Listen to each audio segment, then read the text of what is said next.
Ikaw ba ang propeta? Hindi. Eh sino ba? Sabihin mo, para may maisagot kami sa mga nagsugo sa amin.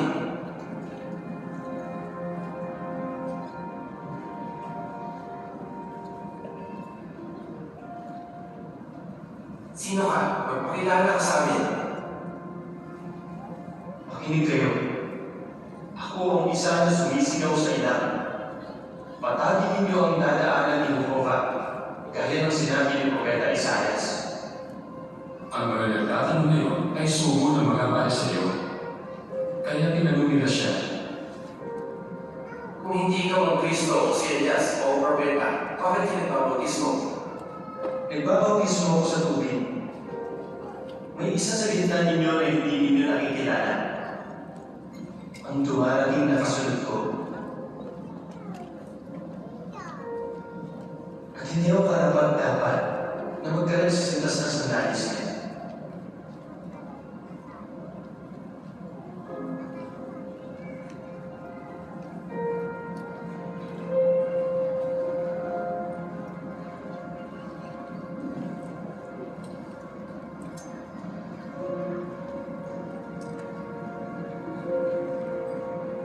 Nangyari ang mga ito sa Betania sa kabila ng Jordan, kung saan nagbabautismo si Juan.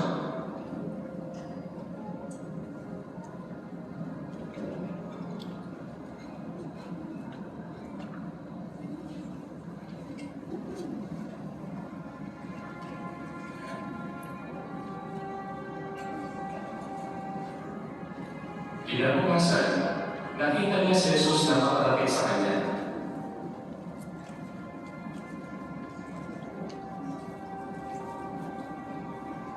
Tingnan ninyo! Ang kordero ng Diyos! Siya ang nag-aalis ng kasalanan ng sangkatauhan.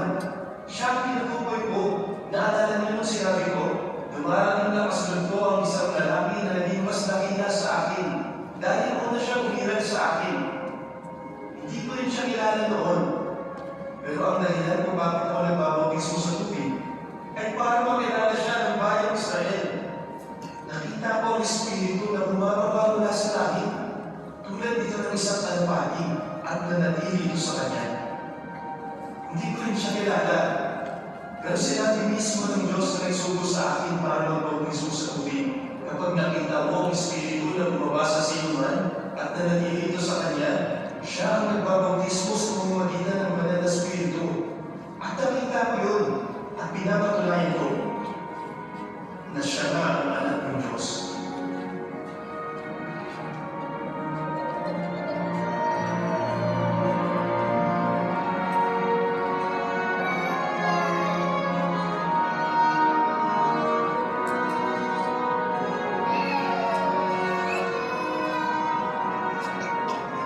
Nang sumunod na araw,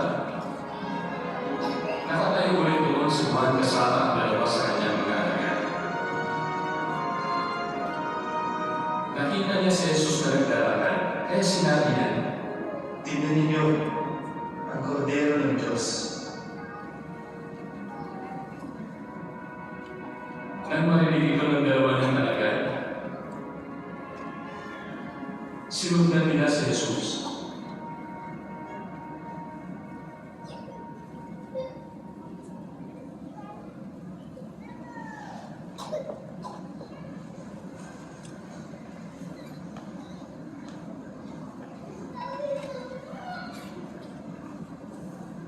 Pagkatapos, lumingon si Jesus at nakita niyang sumusunod sila.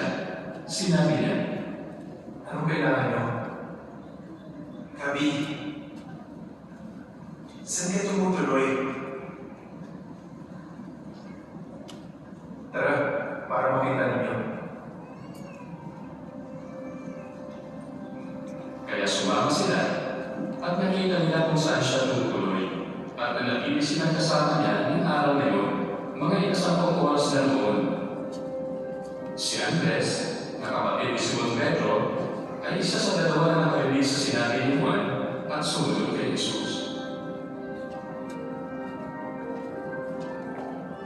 Una niyang nakita ang kapatid niya, si Simon.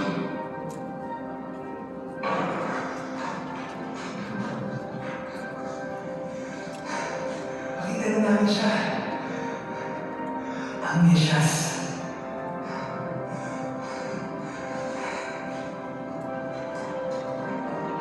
At isinama niya si Simon kay Jesus.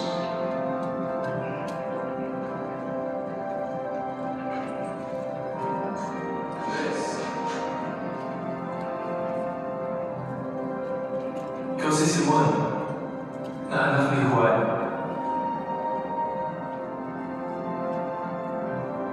Tatawagin kang Cephas.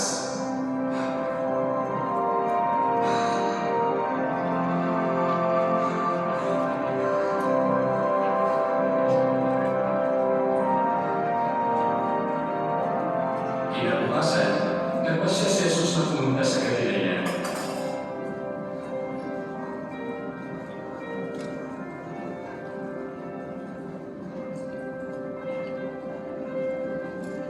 At nakita niya si